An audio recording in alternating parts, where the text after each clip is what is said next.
Hello, thanks for clicking on this video. Today, I'm painting a beholder. But why am I painting a beholder? Well, actually, I'm painting the beholder because this is going to be part of a big upcoming project I'm working on. Following my squig diorama, I couldn't resist trying to do another type of diorama, but I'm going to do something a little bit different this time round. This beholder is going to be the centerpiece of that diorama, so in today's video, I'm going to paint it. And that's because some of the other parts for the diorama just haven't quite arrived yet, but this one has, so I'm going to focus on this first. As the centerpiece of this next project, this needs to look really cool, so I'm going to try and do a really good paint job on this one. In this clip, I just wanted to show a quick bit of scale, so this is how big this model is compared to a Space Marine and a bottle of paint. And then after that, I'm going to clean up the model because it had some supports left over from where it was printed. This model was sculpted by Dungeon Dog and is just a really cool version of Beholder with all these spikes and this fantastic texture and stuff. It looks so cool, I just couldn't resist. So now let's crack on with the painting, and I'm going to start with the giant eyeball. You could say it's the centerpiece of the centerpiece for this model, so I've got to do this really good, so I'm going to spend a good lot of time on getting this eye to be crispy. It's all going to start with purple. And this purple is actually from AK 3rd Gen, the gold non-metallic metal set, which is what I had, but it's just purple. You could probably get it on its own as well. You might be thinking, oh, this is a bit crazy because eyes aren't normally purple the whole way around. Well, this eye's not going to stay purple. This is more the shadow color that I'm going to be using, and I'm going to be building on top of this and have a bit of purple in the recesses. I chose to go with opal skin from the Army Painter Fanatic next, and I did that because I know that opal skin is like a white with a bit of pink in it, and that pinkish tone will kind of match the purple. So I was trying to use a bit of color theory here to sort of unify my colors without actually making a mix. And I had to make sure I did a really nice, thick, opaque layer of this opal skin so that we had a nice solid covering white. I did a bit of studying big monster eyes on Google, and I found that a lot of them have this dark ring around the edge. So I made sure I filled that in next using a nice dark purple. I think I was using Midnight Purple from Vallejo for this. I ended up covering the whole eye in that purple, but I left the paint transparent and tried to wick away some of it with the brush so that you could see that purple coming through as well. In all that research that I did, I found that the irises are just this big circle of texture. Lots and lots of dotty, scratchy texture all in the irises. It's all texture, basically, these eyes, is what I was picking up from this. And so when I came to paint this, I did exactly that. I just decided to cover the whole thing in texture. I've got lines all round in a circle, and then in the middle, I've kind of got stippled dots. Initially, I did these with a really light pink color, and then I decided to kind of glaze over with a more magenta-y purple, just to bring a bit more color and saturation back to them. When I was looking at magical eyes, I noticed that a lot of them had two tones of color in them, two hues, if you will, and sometimes it's like turquoise and yellow, sometimes it's like brown and green. For this one, I thought it would be kind of interesting to do purple and yellow. They're contrasting colors, and it might look kind of cool. It will also look very sort of magical and kind of monstery because yellow and purple are not colors that we normally see in human eyes, if you didn't know that already. The trick with this yellow part was that I worked up from Sahara yellow to moon yellow, and then I went all the way up to basically ice yellow, I think it was, for this final highlight, which is very close to white. It's very bright, and it adds that real shine in the middle. It's crucial that it's not actually white though, because when you do your dot highlight for the eye to give that really nice bit of reflection, which brings the whole eye to life, you definitely want that to stand out from any layers you've done before. So this had to be ice yellow and not white, and thankfully ice yellow is still a step under white, so it all works out in the end. I did a bit more of enhancing around the edge of the eye with some lighter pinkish white, and then I glazed over that a little bit more with some purpley magenta just to, again, keep saturation but also have brightness. The whites of the eyes around the iris I just kept covering with opal skin. And I think I used a bit of Brigade Grey from the Army Painter Fanatic range as well, just to really go brighter close to white. I used matte black from the Army Painter to cover the pupil, and then I used my pure matte white from the Army Painter to put in that little reflective dot that all the eyes have that makes them look magical and fantastic. I did glazing next. I'm not very good at glazing, but I gave it a go, and I took a pinkish color and I basically started to glaze this in the area between the whites of the eyes and that purple shadow that I put in first. This little glaze just helped smooth the transition a tiny bit and added a bit of character and color around the edges of the eyes. I hoped it would make it look more lived in, more like it was actually fleshy eye rather than, just a flat thing. Then I covered the whole thing in gloss varnish to make it shiny, and I thought that would make it look more like the eye was glistening and moist. Next up, it was time to paint the face, but I'm painting the lower part of the face first, and I kind of plan to do this in a bit of a different color to the top half. So the bottom half got a reddish brown, and the top half got a purpley brown. It's a kind of subtle difference at this stage, but as we move on with the paint job, you'll see that there's enough of a significant difference between the tones that I use that they help separate the mini, but also still look in keeping. With my really dark purpley brown and my red brown on the miniature, it's time to start highlighting those main areas up. And I used Gorgon Brown from Vallejo for this, and I basically mixed only a tiny bit of my reddish mix to this. I think it was Gory Red from Vallejo, and I used that and I mixed that into the Gorgon Brown, and then I started applying it as a highlight to all of these areas. These areas are hugely textured, so it was actually really easy for me to know where to pick everything out because all I had to do was run my brush along all the texture raised points. And there's loads of little ones. So you can see here my brush is just going along all the lines and basically just filling all the raised lines in with this lighter color.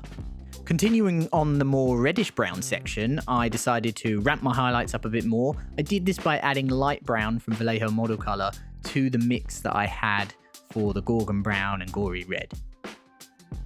The key thing here, and I say this a lot in my previous videos and stuff, is that basically you just need to cover less of the area that you covered in the previous step. So I'm still highlighting those raised areas, I'm just trying to highlight slightly less of them. So I'm leaving a bit of the previous color maybe visible at the top or on just the sides of each of these small recessed areas, but basically it's just adding that in. To be honest with you, I wouldn't blame you if you said you couldn't see the previous layer because I've covered it a lot and it doesn't really matter because there's good contrast between the darkest tone and this one, so it's fine.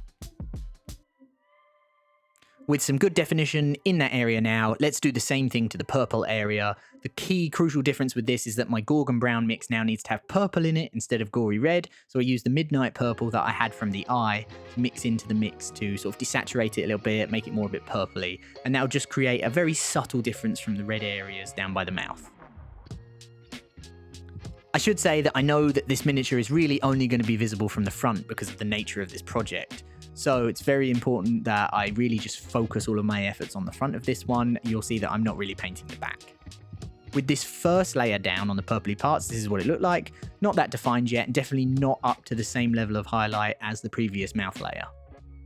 Because the top of the miniature also has these amazing 10 tentacles of just horrors, then basically I have to paint those too. So the ones at the front, I definitely still need to paint a bit of.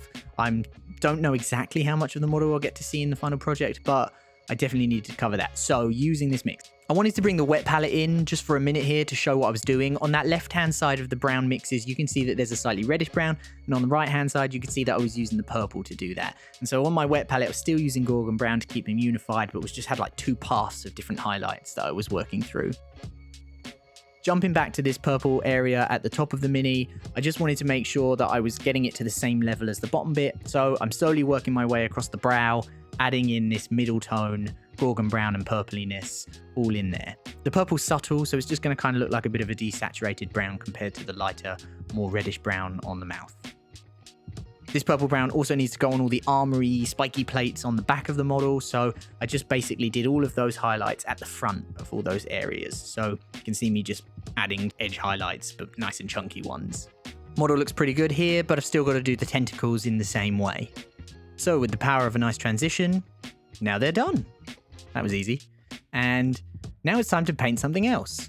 So I'm going to do a few small details. One of the things I'm going to do first is I'm going to take a Gory Red mix, add a bit of black, get a dark red, and I'm going to add that into the front of the mouth. There's a tongue and some gum line areas where I can cover that in the red and it will start to look really good. Here in this clip, I begin to add some opal skin, which is the same white that I used on the big eye, to the smaller eyes. I am being a bit naughty and I'm only going to paint 8 of the eyes. I know that the 2 eyes facing backwards you're never going to see, so I might have been a bit bad and not painted the ones at the back, but you'll just have to forgive me, okay? Trust the process. They won't matter.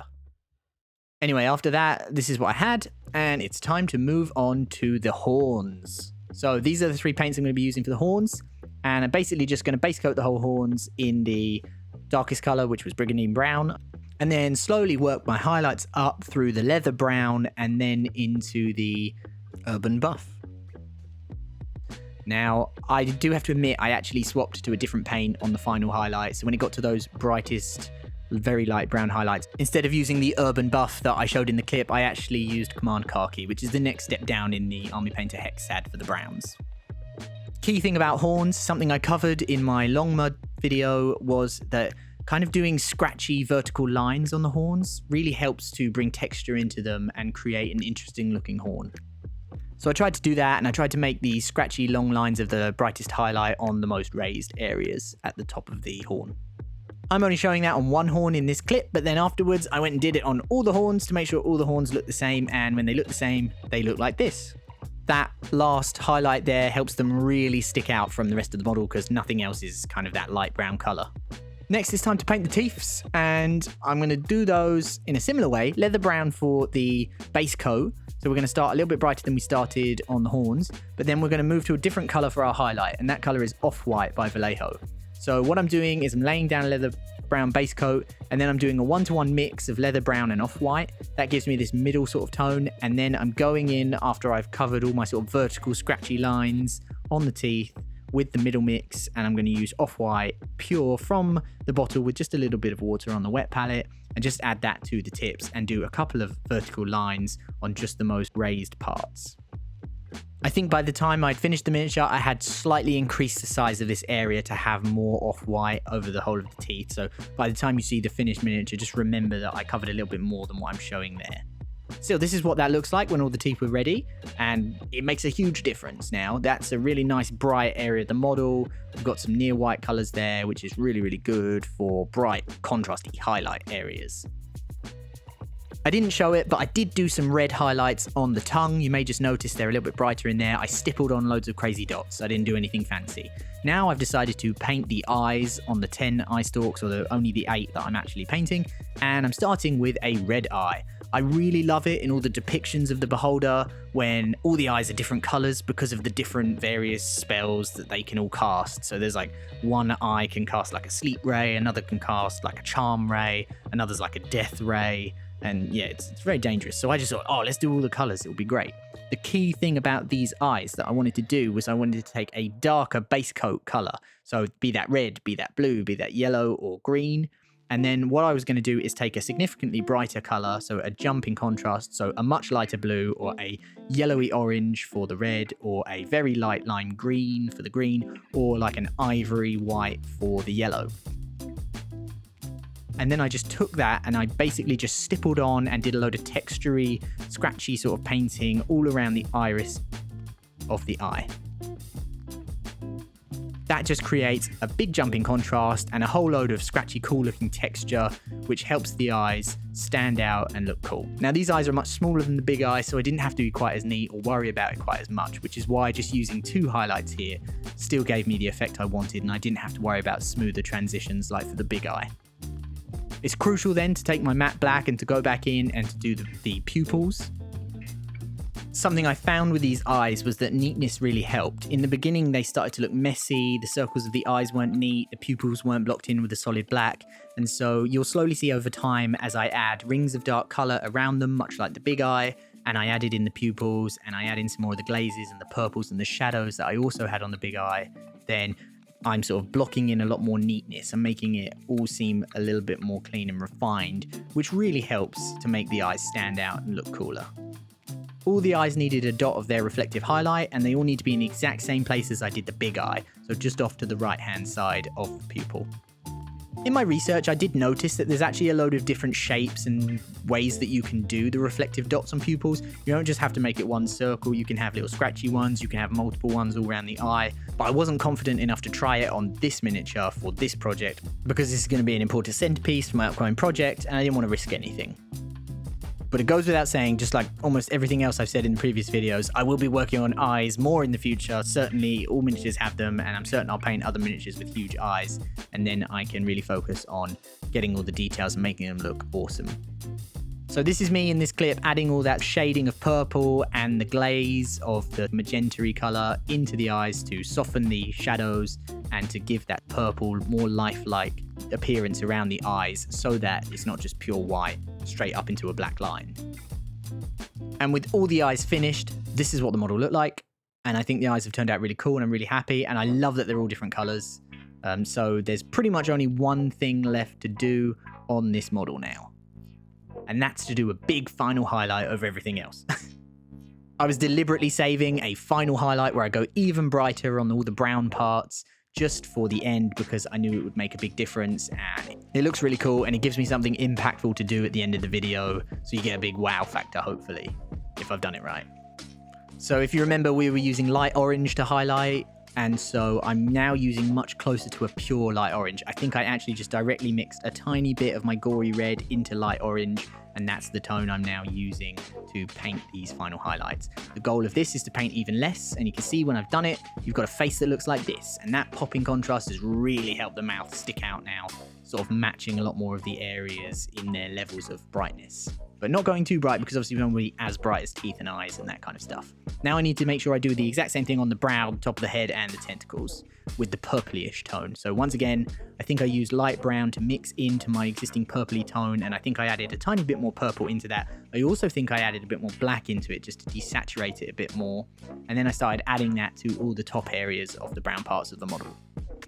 Again, using a smaller, thinner line covering less of the previous highlight layer. And yes, painting every individual little scale did take me a little while, but it didn't take me as long as you probably think it did. I managed to paint this whole miniature in 2 days, or 2 sessions. I thought I'd just jump back to my wet palette again and show you what's going on. So you can see the brown tones from where they were before, red side on the left, purple on the right.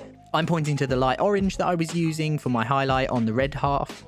And now for the purpley half, you can see I've mixed this kind of purpley desaturated brown with the light brown. And I tried tan, which is the paint above, but the purpley one there that I'm pointing to right now, that's the exact tone I'm using for these highlights. You can see now that I've highlighted most of the top of the model, so now it's time to highlight around the eye stalks and on the tentacles themselves, and then that will be all that highlighting done. That was pretty much all I did for the paint job, so now let's have a look at the final miniature. Not going to do a spinning reveal this time because I didn't do the back of the model, so I kind of don't want to emphasize that, but here's the front of the model, and it looks great. Here's the back that I didn't paint, and I just wanted to show you that I didn't paint it, but I didn't paint it. You're never going to see it, trust me. This project, it won't be seen. But the front of the model looks awesome. The eyes look fantastic, and I love that they're different colors. The big scary eye in the middle looks really cool, and I love the teeth and all the texture that I painted. And it was really easy to paint all that texture because in the sculpt, it's all just sculpted there for you, so you can just pick all the detail out with your paintbrush. So I'm trying to be mysterious and I'm not revealing what project this is going to be part of, but trust me when I say it's the centerpiece of my next kind of diorama project that I'm working on, and I'm really excited to keep going with that. Not sure all the pieces are going to arrive, so we might do another painting video of another component of the diorama going forward next week. But yeah, this one's been really fun. It's been really fun to paint a monster and do something like this. Never painted anything like this, and I absolutely love the sculpt. It was wicked fun. Hope you liked it. I'm going to start working on the next video and getting things planned, and it would mean the world to me if you could support me with any of the good buttons below. Thanks very much.